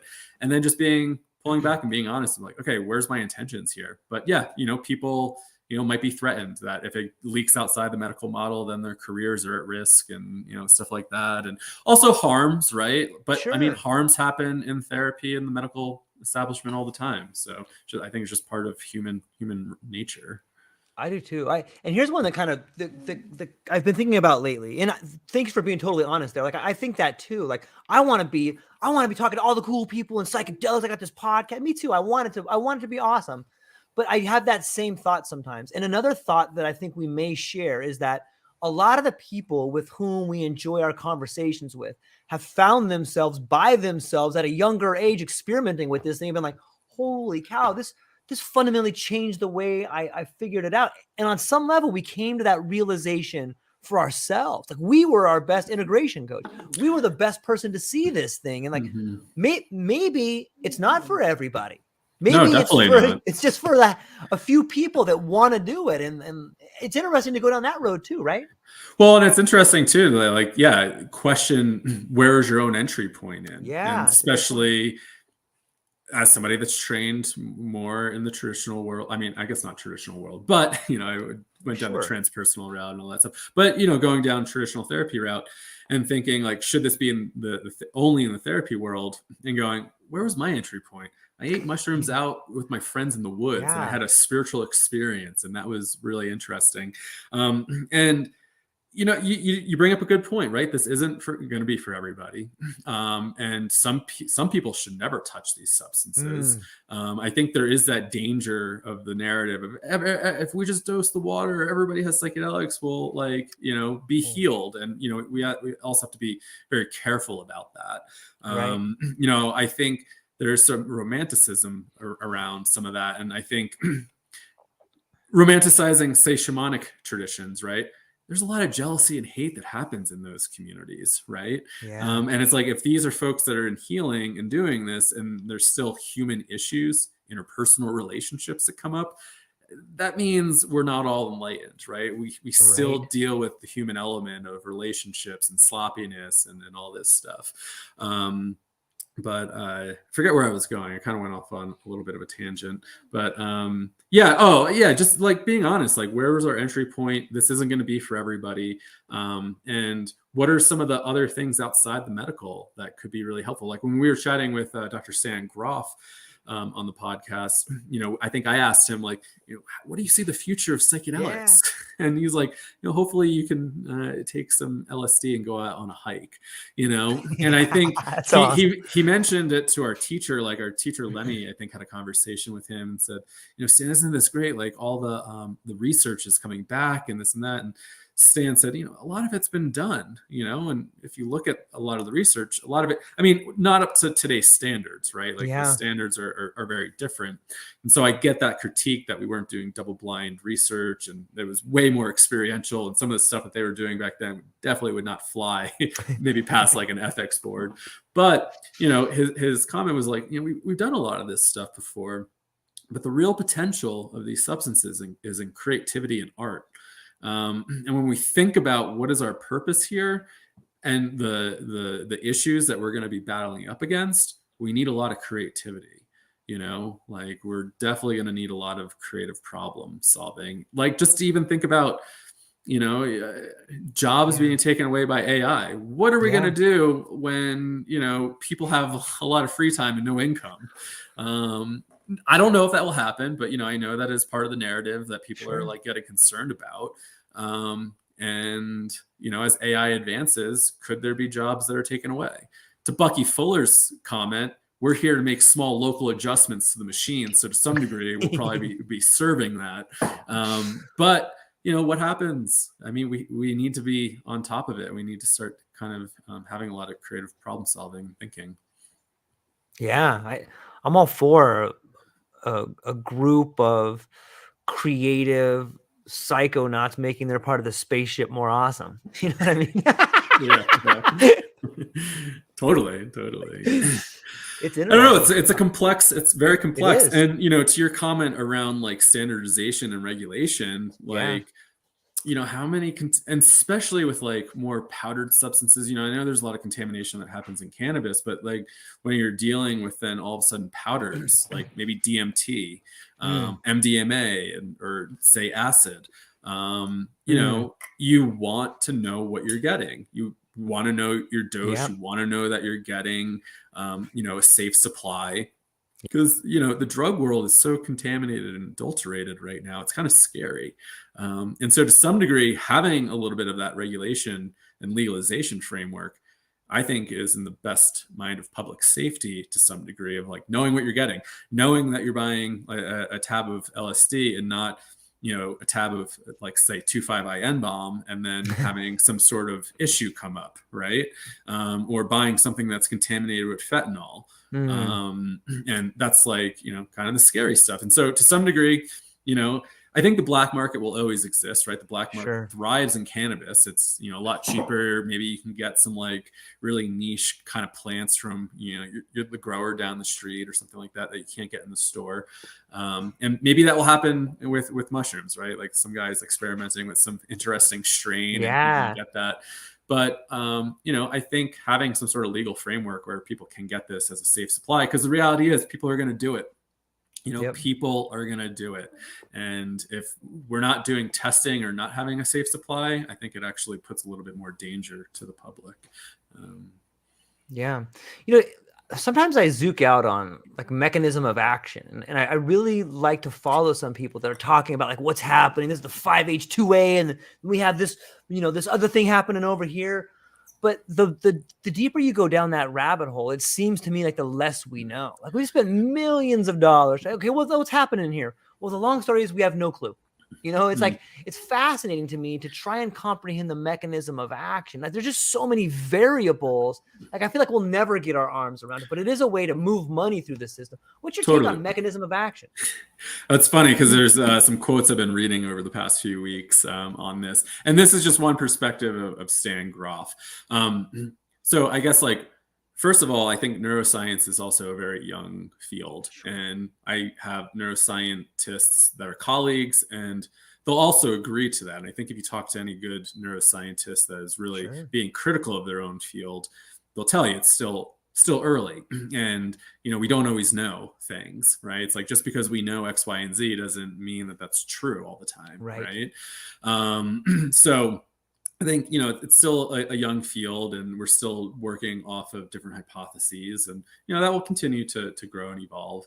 But I come back to something Stan says, and maybe this is more of a philosophical approach than a scientific approach, but Stan has this quote. I think I grabbed it from his interview with Tim Ferriss, but my other colleague, Christine Calvert, who I'm teaching a Groff course with, she has a quote from somewhere else. But the quote was something along the lines of, when we were doing LSD research back in Prague in the 50s, in those early days, I realized we weren't doing psychopharmacology, because if you start to do pharmacology, that if you give, this drug, X drug, to person, they might have X effect. So, if we give somebody a tranquilizer, we know that they're going to fall asleep. If we give them, this, X, Y, and Z is going to happen. He's like, but with LSD, we realized that there's no way of understanding what could happen to somebody.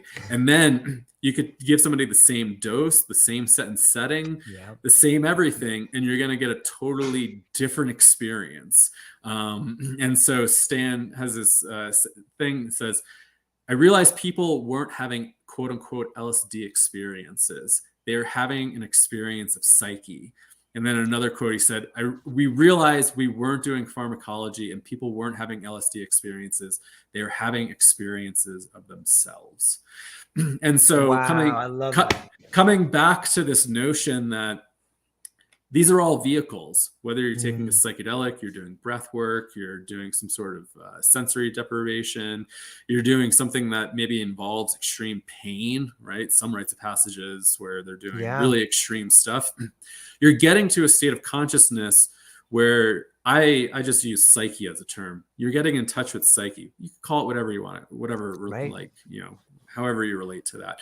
But you're touching to a core experience. The psychedelic might have a lot of flavors to it on the outside, right? But you're touching into a core experience of yourself, of psyche, of your spirit, your soul, of, the collective unconscious, whatever, however you want to identify with that. And Stan also has this follow-up quote and said something along the lines like, if I had any disbeliefs about this notion, they would have all been dispelled by our observations from holotropic breathwork, meaning that they were witnessing people have kind of similar experiences during their breathwork experiences than on their psychedelic experiences. And how is that possible, right? And if we go back to this notion of this amplifier, this amplification process, right? We're taking our inner worlds and then making it bigger. We're amplifying it. And, traditions knew how to explore this in all different ways. They're just different vehicles to get there. And so I come from kind of a little bit of that bias and philosophical background where these are amplification of ourself. And how do we know what we're going to experience, right? We have no idea what's going to unfold when you take a psychedelic. And, that's a little nerve-wracking for a lot of folks, especially if you're trying to do something a little bit more scientific, right? And you're trying to hopefully get some sort of, okay, we know that this is going to happen if we give X, Y, and Z. Sometimes that's completely, out the window. People are going to experience something within themselves, though. I think that's key. That is definitely you give somebody LSD or psychedelics. Sometimes you get the non-responders, right? People don't, you don't always respond. But for the most part, people will have an experience of their inner world. And then Stan kind of even went back a little bit in this Tim Ferriss episodes, talking about maybe even critiquing that idea of the non-specific amplifier of mental or psychic processes. Because then what happens when you have an experience with ayahuasca and you have the spirit inside of there, right? What is that? Is that psyche or psychic material, or is that something external coming in? And so I think he actually started to kind of critique that a little bit more, having some experiences with ayahuasca, or maybe hearing people have experiences with ayahuasca. And, where does that serpent come from, right? Is that an external thing that's being influenced? Or you hear these folks on mushrooms, they're like, the mushrooms told me, right?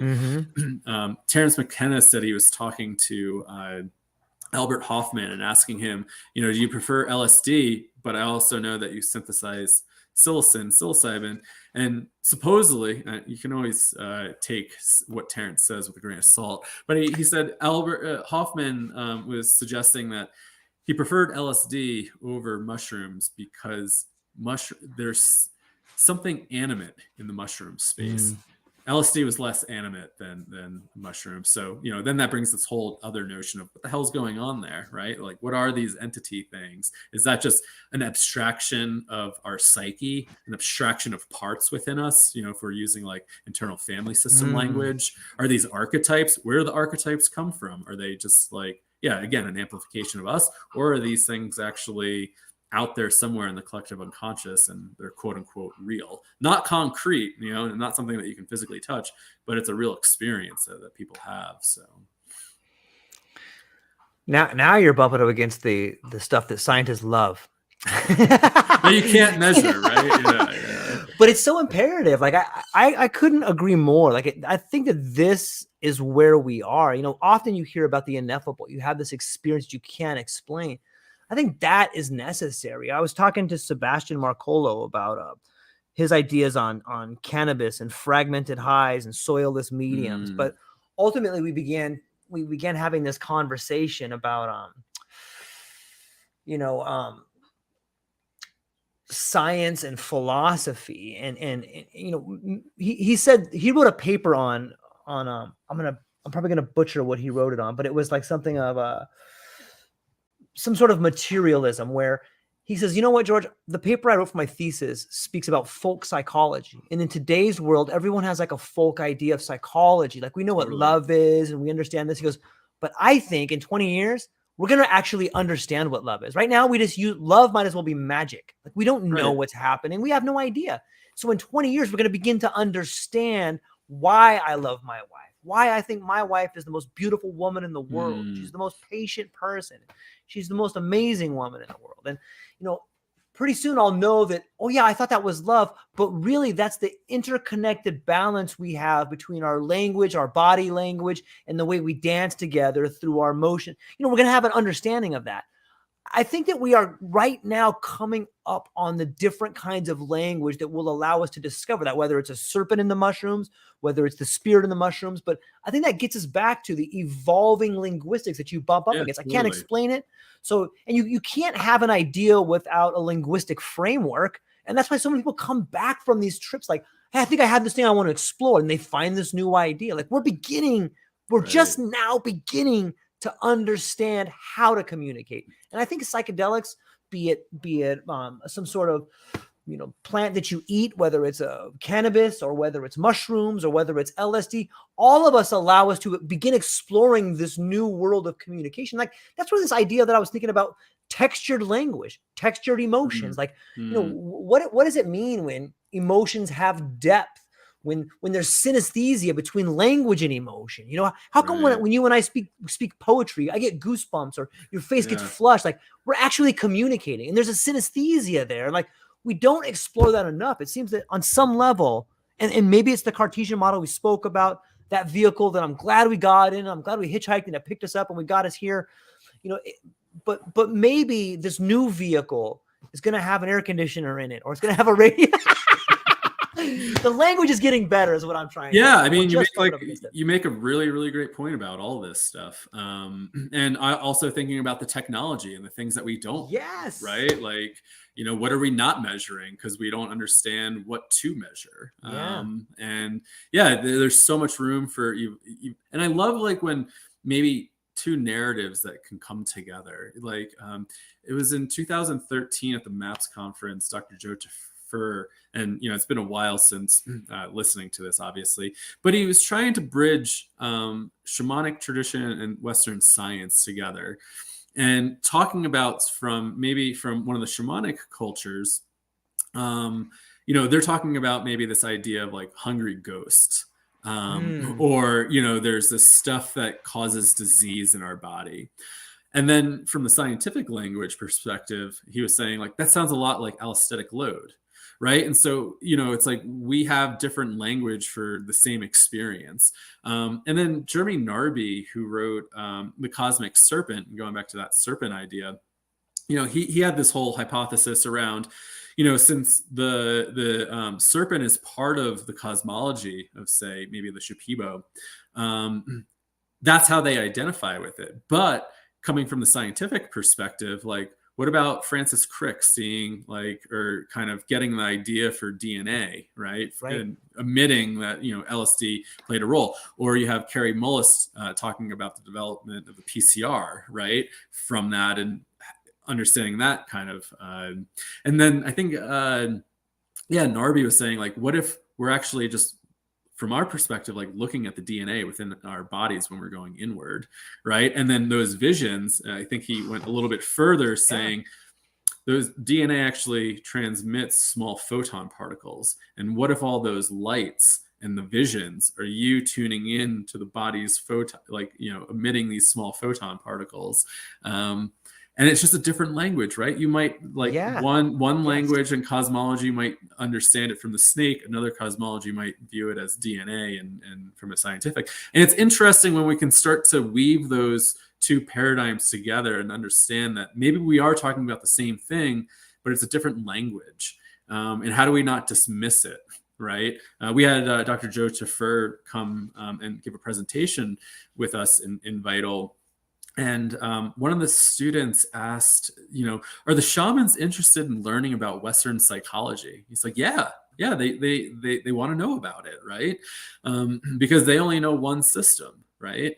And I think that's where we have to be really cautious when we romanticize that, some people have it figured out, others don't, right? I think we're all trying to figure it out, and we all have different language and kind of different narrative around how we approach it. So just because somebody's saying that there's hungry ghosts, how do we find some sort of like common language where maybe the science does back some of that stuff up? How's the grief that you're holding on to, that you didn't grieve, somebody that died, is still inside your body, maybe causing stress and illness? Right. And from that perspective, the hungry ghost that you didn't grieve is causing your depression still. And that ghost is still lingering. And so it will be interesting when science and kind of like, you called it like folk psychology, come together and start to like understand one another. Generational trauma, it sounds a lot like that. It's and translation means interpretation. You can see it in text. Why wouldn't it be in cultures? If you try to translate something from Hebrew versus the original Greek, like it's going to come different. And who's the person translating it? Like, what does that person have a motive in there? Totally, this definitely says this. This says my property right here. It says right there. It's fascinating to think about on that level. And, on some levels, I think it speaks to us being a somewhat of an adolescent species. Like, we don't know. And so we make up reasons why. And a lot of people want an authority figure. We want to know why. So we'll make something up. And you know what? This is the guy over here that knows. How does he know? Well, he went to school for it. Well, his dad knew, or, but does he really know? Probably not. And another thing, I was speaking with Dr. Ledbedev, who is from Russia, and he's done some brilliant work on different psychedelics. And we were talking about neuroplasticity, and we found ourselves on that recent study that came out of Scandinavia, where they're trying to take the magic out of magic mushrooms, where can you have the results without the trip? And, I had a pretty interesting trip a while back yesterday and I think this speaks to the idea that information is revealed to you. It's not that you learn, it's revealed to you. Here's what I had asked him. I'm like, doesn't it seem to you, at least in my opinion, that the difficult part of the trip is the physical manifestation of neuroplasticity? Like, that's why you can't take it out. Like, that's what it feels like to have a 5 months of therapy in an hour. Like, you're going to act weird. You're going to see crazy stuff. You're going to freak out because your brain is rewiring itself, and it's doing it, in an hour. Like, that's 5 hours or 3 hours of therapy, or, maybe 5 months of therapy or something like that. It seems to me that that is the manifestation of neuroplasticity. Like, why wouldn't it be? But how would you study that? Like, there's no real way to keep the baby and the bathwater in there. In science, like, that's way too subjective, man. We can't even look at that. We need a slide rule and a compass. Which I get from a scientific perspective, right? Like, you need things that you can measure. Of course. But yeah, these are like sometimes unmeasurable things, which makes it really hard, right? And I don't know. I think there's definitely like some scientists that I've spoken to that are really interested in it, right? But maybe they don't always talk about it because, of course, they'll be shunned. They're talking. They can't publish if they do that, from probably. the scientific perspective. But I mean, these are all the interesting things. And that I think and this part of the reason why Joe and I started psychedelics today was like, transpersonal phenomenon is very real. Yes. And when we were going to these early conferences, in like 2010, 2012, it was mostly kind of based on the science, which makes sense because we needed to really talk about the science and not be in the transpersonal. But we said transpersonal psychology is going to play a huge role here. What happens when people have these really big transformative experiences? I think I mentioned that term spiritual emergence, a term that Christina and Stan Groff coined. And how do we hold that? How do we make sense of it? And, I think this is where the transpersonal perspective is going to be really important as the psychedelic field evolves and grows. But it's also very challenging to measure. That would be an interesting conversation to either have on my podcast, or maybe you guys have had some people come on from like a shamanic perspective and a science perspective. You could get two people willing to talk to each other about it. Yeah, that would be a fascinating conversation. It would be the cadula or whatever the snakes are going up that. maybe that is the like you said, it's DNA. It's the double helix, right? Like Francis Crick talked about it. It's fascinating to think about on some levels. What? So you've already had one cohort come through Vital, or have you had more? 2 cohorts already. Yeah, and we're just about to start our 3rd cohort in January. Nice. So we typically have kicked it off around Bicycle Day in April, which has been it was a fun synchronicity. It just kind of happened to line up that way for the first year, and then we're like, let's do it again the second year. This year we're switching to January to try to get a little bit more on an academic schedule, to have a little bit more kind of like summer break for teachers and instructors and students and whatnot. So this will be our 3rd cohort, which I'm super excited about. It's been a really wild time developing and teaching in Vital. I've learned so much. I think I've been in this world for quite a while, thinking I know some things, and then just being blown away by the things I don't know, right? Because this field, I like to remind people, we're just at the beginning, kind of, in Western society, right? Like, indigenous cultures have like been interacting with these plants for however long, right? But for Western society, this is still pretty new, and we're just at the beginning. And I think there's so much that we can learn, and that's exciting, right? Like new therapy protocols, trying to weave in the shamanic and scientific worldviews, like. I've learned so much over the past, coming on 2 years almost. The students have been fantastic, really engaged. And it's been a really wonderful journey. Without giving away too much of the secret sauce, is there can you talk a little bit about the curriculum? Like, do you layer it in a way where, okay, this is the first initiate, like this, in the beginning, we're going to start with breath work, or first we're going to talk about microdosing. Is there like a certain sort of layering that comes in the curriculum, or? Yeah, we're doing a little bit of a change this year, but and we're still kind of working on it. So I'll talk about like some of the previous years. But it's not going to be like big changes, just little program tweaks from all the fantastic feedback that we've been receiving over the years from students. But traditionally, the first module, we have kind of oriented it around the elements. So Mm. earth, wind, earth, air, fire, ether, and what am I missing? I always miss one. Water. Did I say water? I think you missed. I think you said water now. Okay. And so, yeah, we kind of orient it around the elements. And, there's so many different ways of understanding the symbols and the elements from different like traditions and perspectives. So we start off with the foundation module. And so what are psychedelics, indigenous perspectives around psychedelics, some of the early research that was done in psychedelics. So we've had like Dr. Bill Richards present, who, is maybe along with like Stan Groff and a few others, probably the longest, person that's been working in psychedelics that's still alive, present on, what that was like in those early years. And then the emerging landscape, how it's evolving, and some of the legal and kind of ethics law around psychedelics. And so that's kind of like our foundation course. And I relate that to air. And when I think about air, I think about it from one of the medicine wheels, and thinking about the mind, psyche. We think about wisdom and eldership. So again, trying to pull on a lot of the elders in this space to teach us about what they know, what they've lived through, and thinking about, how do we move forward as the field grows and evolves. And then the second module historically has been preparation, assessment, and integration.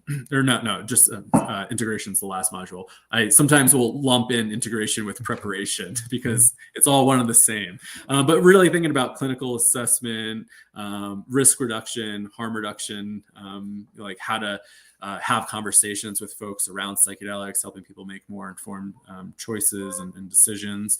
And then we have an experiential component. So people come to a retreat, and in the past, we've done breathwork retreats and medicine retreats in legal countries like the Netherlands and Jamaica. And so we really think experiential learning is really important to have an experience. And then we do a model that Stan and Christina developed for the breathwork model, where you have a breather and sitter pair. So you get to actually sit with somebody in that non-ordinary state and maybe feel what it's like to sit with folks while they're in the journey space, which I think is really powerful. And people get a lot out of it too.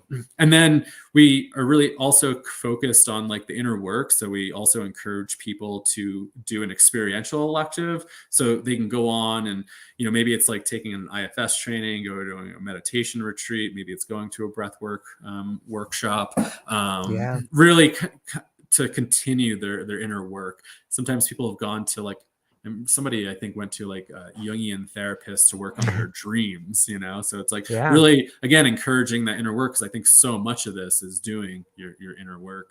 Then we have a module on kind of like clinical application, and like all the research that's happened and the research that is happening. So understanding it more from that scientific perspective. Then we have a module on navigating the psychedelic experience. So we talk a lot about maybe like what is transpersonal experiences, how to navigate that, how to navigate group work, how to be a little bit more trauma informed and focused. And so weaving in a lot of somatic psychology into that. And then the last module is on integration. And so hopefully by that time, people have maybe done their experiential elective, they've gone to a retreat, and then we focus on, okay, you've been through this. Now let's focus on what does it mean to integrate these experiences, and how do we work through our own process still. So it is a pretty intensive program. I just got off a call today. I'm running this inner work group as an elective. And then we have 2 elective cycles. And there's all sorts of different stuff. We have like classes on ketamine for those that are really interested, that are working in the clinical space there. I'm running this inner work group right now. So focus on dream work and some breath work and stuff like that. And we've had like classes on business and all sorts of stuff. So it's a very comprehensive program, very kind of like also broad overview as well.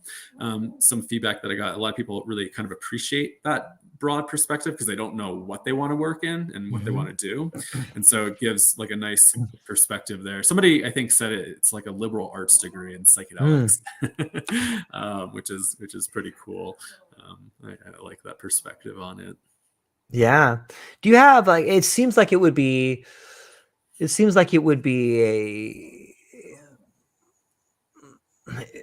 a great, it seems like there's a lot of room for strategic partnerships, like partnering with like Zendo or something like that, or, Yeah. you know, going and having your own place set up where, hey, this is from the Psychedelics Today class. We're over here. We're going to help people, you know, and just seems like there's a lot of opportunities for strategic partnerships. Have you thought about that? Totally. Yeah. Always thinking about like pipeline of like, you know, do we have places where students can go afterwards? How do students build community?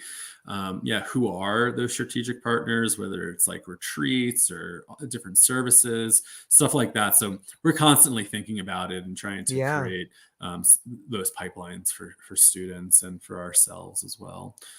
So it's slowly growing, you know, the field's evolving as it evolves. And as I like to remind people, you know, we're just in the beginning here. And so, you know, there's definitely going to be a little bit of ups and downs and bumps in the road as we figure it out. But that's also the exciting thing of being part of a new emerging field, kind of being on the forefront of it all. So, and a lot of those places, you know, there's only certain limited places where maybe people can go or different businesses we can partner with. So, you know, it's also very limited and people's bandwidth are really limited. We might find like a really great partner, but they're limited in their bandwidth and stuff like that and vice versa, right? It's like, so, you know, as it grows and evolves and the field maybe stabilizes a bit, that will become more concrete over the years. I'm thinking maybe you could partner with Tesla for a new school electric Kool-Aid acid test school bus and a new Mary Pranksters. Why not, right? Like I have heard Elon talk about his ketamine treatments and stuff like that, so he might be on board. You know, I don't think it would take too many people. I'm sure we could probably both make a few phone calls to people in Silicon Valley, be like, hey, man, can you sponsor a bus? We're going to get, at least you could get it moving down that lane. Why not have you could go from Kentucky all the way over to Colorado, up to Oregon, play some music along the way. Anyways, it's funny to think about. No, so you've spoken a little about yourself and Joe, both awesome individuals.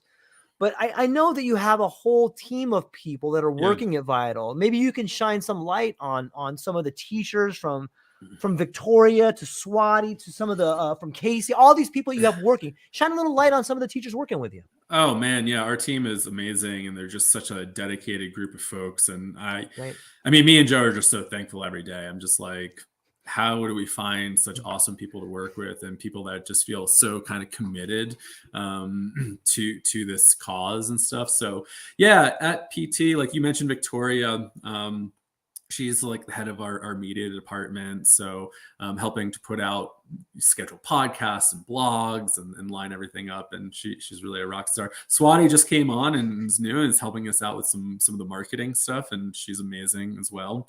On the Vital side, we have David, who he is the director of training and education at Psychedelics Today. So he's helping out with like course development, helps out with the curriculum at Vital. He teaches in Vital. Again, like just rock star of a person, so sweet and kind. And then Johanna Hilla, she's the coordinator over at Vital. And I mean, she is just, another just rock star of a person helping to just, keep everything in check. I feel like I just have like a lot of ideas and things like that and big picture. And she just helps to keep everything organized. Right. And I mean, I feel like Vital would not be Vital without all of her hard work. And it's amazing. Everybody's like all over the place. You know, Johanna's in the UK, David's in Israel, Victoria's in Canada. And then we also have Diego, who's in Australia. He teaches an Australia-specific course for us, for those folks. Because different regions have different laws, different things. So he's kind of streamlining some Australia-related content. He's an instructor in Vital. And then also does a lot of our back-end stuff to uploading content, which is amazing. And then creating review notes and quizzes and also program development.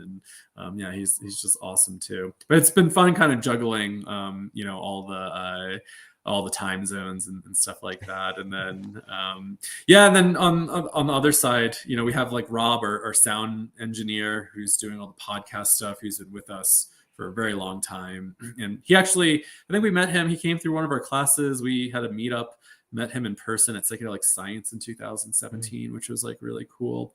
And then our guy Mike, who is doing all the show notes and does some editing and stuff, like I just love all these folks that our team that's just behind the scenes that people don't always get to hear or recognize, but they're really helping to just keep things moving. So just really thankful. And then we have a video editor, Kel, who helps out, Alexa, who's kind of head of sales and kind of affiliate stuff and helping to drive some of that stuff.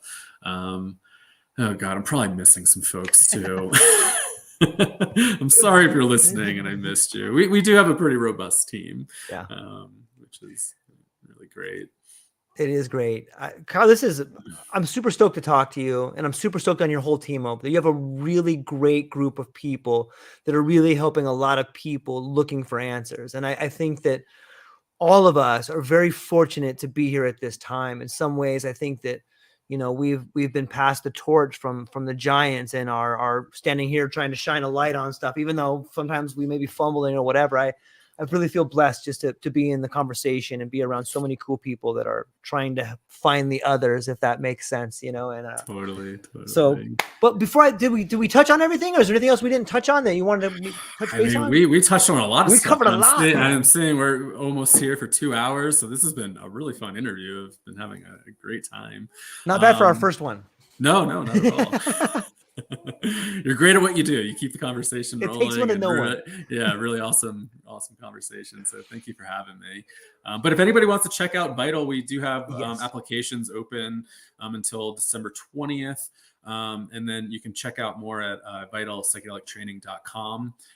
Again, our cohort kicks off on January 23rd and it will go for 12 months, and in I think late December, early January next year, and or the following year. And if you just want to check us out on our podcast, wherever you listen to podcasts, Psychedelics Today, psychedelicstoday.com. But it's been a blast. Yeah. And I think on your website, don't you have a downloadable curriculum if people were interested and they wanted to see what it was? We do, yeah. So if you go to vitalpsychedelictraining.com, you can type in your email, get the downloadable brochure. Right. You can check out the curriculum and all the details and information there. And there's some videos on the site. I think there's a video of me kind of introducing it. There's another video exploring like our experiential retreats. I think there's a video there of us in Costa Rica, and we have this upcoming Costa Rica retreat coming up in January 6th to the 13th. So if you're interested in breath work and you kind of want to know what that's all about and get away from the cold, we do have that coming up in January 6th in Costa Rica at a place called Blue Osa. Beautiful place. Yeah, it sounds awesome. And we'll hang on briefly afterwards. I'm going to hang up with our friends on the audience, but I'll talk to you briefly afterwards. Ladies and gentlemen, go down to the show notes. If you find yourself curious, go take a look at Psychedelics Today. Check out the Vital program. Check out the people that are working there. And don't take my word for it. Listen to Kyle. But more than that, go check out the people that have been through it and check out some of the people that are working there and do your own work. And look, I think it was a brilliant conversation, and I think that people who are looking for answers, this may be an area where you want to explore it out. So that's all we got for today, ladies and gentlemen. I hope you have a beautiful day. Aloha.